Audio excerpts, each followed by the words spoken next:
Começa agora o programa Marketing e Negócios, expandindo mentes e ampliando horizontes, com o consultor empresarial Mário Divo. Apoio Cultural, Associação Brasileira de Marketing e Negócios. Alô, queridos amigos ouvintes da Rádio Cloud Coaching. Começa agora mais um daqueles nossos encontros em que tratamos de marketing e de negócios. E hoje, particularmente, nós estaremos falando no segundo episódio da jornada BMN, Associação Brasileira de Marketing e Negócios, tratando da agenda ESG, aquela agenda que trabalha com sustentabilidade, questões sociais e de governança, hoje uma prioridade das empresas e, eu diria, de todas as pessoas. Estaremos então com a Tatiana Zelensky no segundo episódio, e no episódio anterior a gente parou quando se tratava de consumidor consciente. Vamos ver como é que foi a sequência e eu volto no final. Acho que nem sempre a gente precisa estar falando de diversidade e inclusão para incorporar a diversidade na forma que a gente comunica, na forma que a gente faz as coisas, né? O que eu vejo é que, ao longo do tempo, acho que a gente ressignificou um pouco do marketing, da comunicação e de campanhas publicitárias.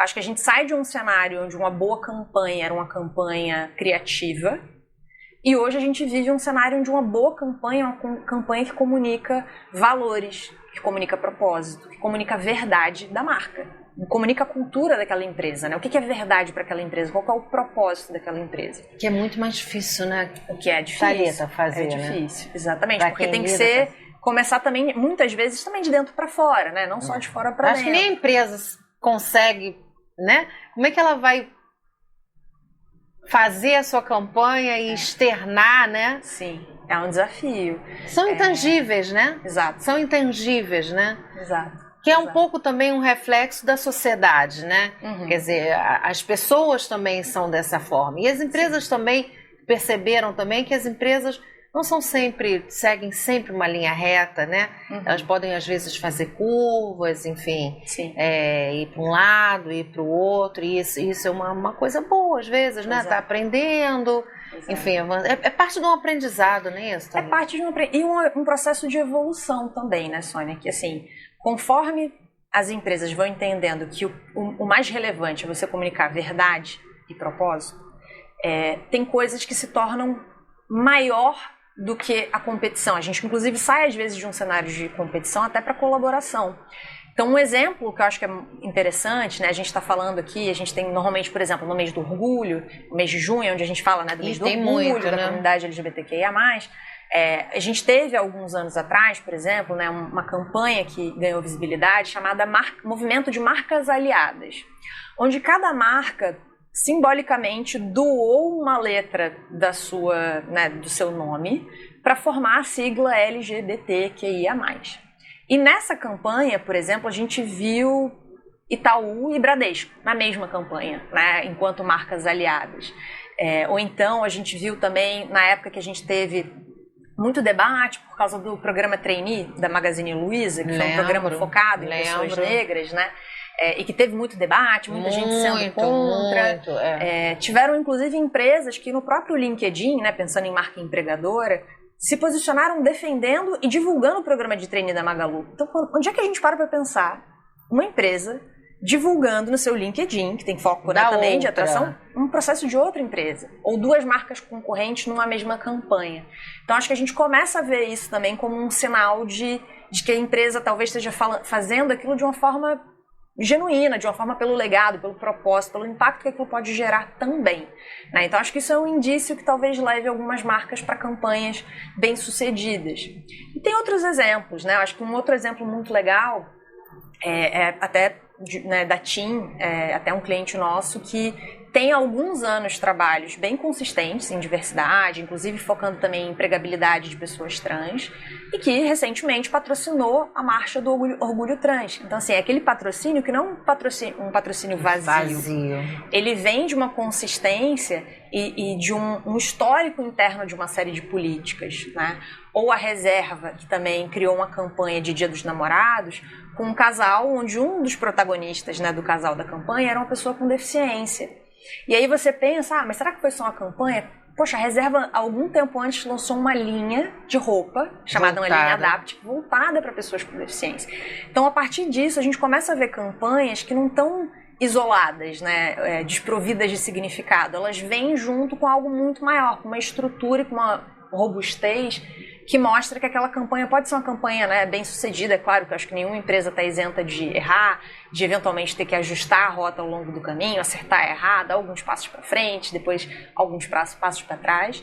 Mas é um processo que a gente vê que é o que faz, o que molda uma campanha e faz com que ela seja bem sucedida de alguma forma.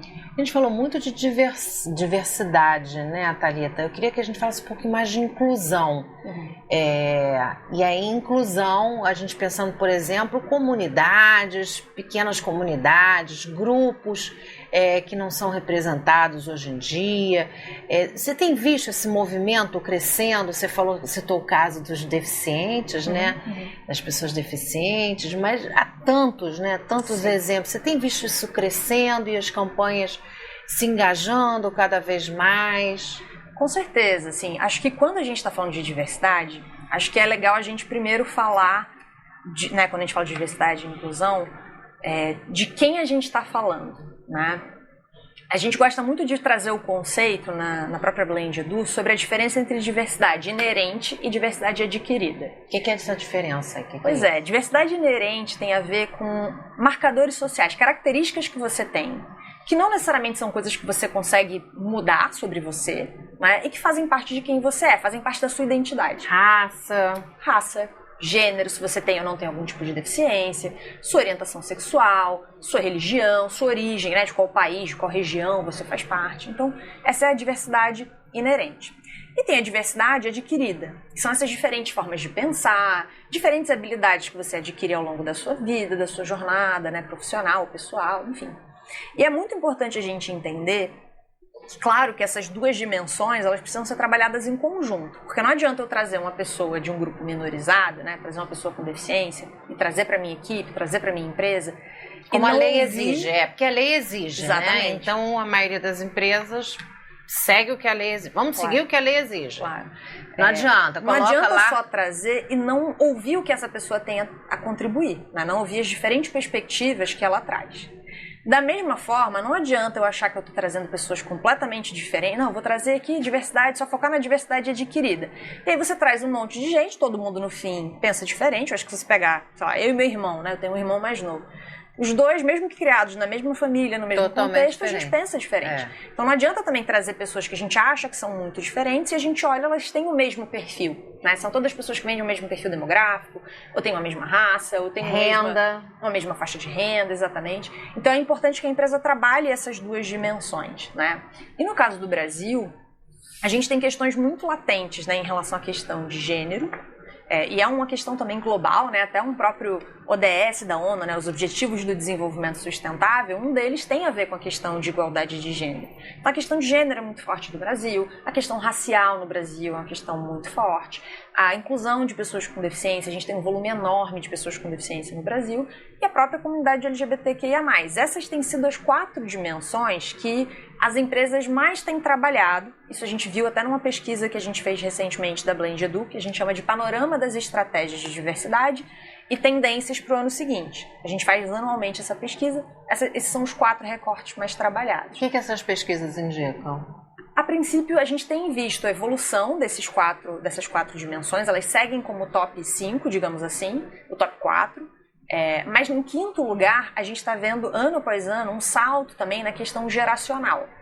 Porque a gente também está vendo uma tendência, né? Exato, de envelhecimento da população brasileira. Então as empresas também estão começando a olhar para isso e como fomentar empregabilidade de pessoas de diferentes gerações, até mesmo... E são grandes consumidores, né? Exato. São grandes consumidores. Exato. Então, essas são as 5 dimensões que a gente tem visto historicamente mais empresas trabalhando de forma estruturada, né? Não que você não possa trabalhar outras perspectivas ou outros recortes, até mesmo de classe social, como você falou, né? Pessoas em situação de maior vulnerabilidade social. Mas esses são os 5 temas que a gente tem visto cada vez mais fortes dentro das organizações que estão trabalhando de forma estruturada.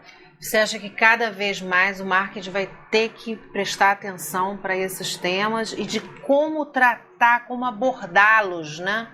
De forma realmente coerente, que é sobre isso que a gente está falando, né? Sim. No fundo é sobre isso, né? Não é só você ter aquele retrato, sim, então vamos lá, vamos marcar aqui. A gente já tem aqui sobre diversidade, já tem sobre etarismo, mas no fundo é como incorporar tudo e como harmonizar, né? Eu acho que talvez fosse essa uma palavra, como harmonizar, né, Thalita? Porque a sociedade é isso, né? Sociedade diversa, ela tem pessoas de várias, como você falou, de várias idades, com vários recortes. Como você harmoniza isso, né?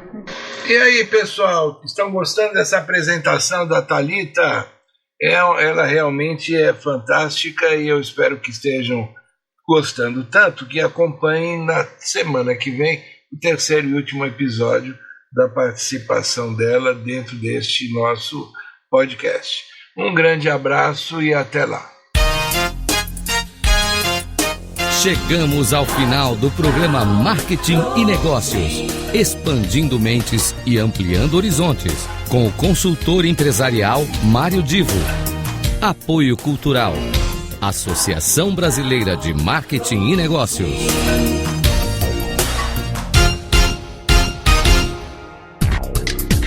Não perca! Marketing e Negócios, expandindo mentes e ampliando horizontes, com o consultor empresarial Mário Divo. Sempre às terças-feiras, às 19 horas, com reprise na quarta, às 15 horas e na quinta, às 18 horas. Aqui, na Rádio Cloud Coaching. Apoio Cultural, Associação Brasileira de Marketing e Negócios. Acesse nosso site radio.cloudcoaching.com.br. Confira toda a programação, baixe nosso aplicativo e ouça os podcasts.